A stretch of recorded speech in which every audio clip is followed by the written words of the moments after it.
I am in Sao Paulo, Brazil, and this is Avenue Paulista, and it is a huge street. This is only half of it. There's another half over there, and every Sunday they close it down to vehicular traffic, and it's open just for pedestrians and bikes. They add an extra bike lane in one of the drive lanes, two of the drive lanes, and as you can see, it's full of energy. Everybody comes together here and kind of walks along. They have street vendors, they have performers.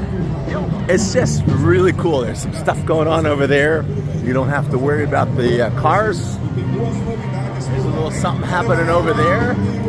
And it's just a nice Sunday gathering festival where people can come together, ride their bikes, drink some drinks, look at the entertainment, just have a good time.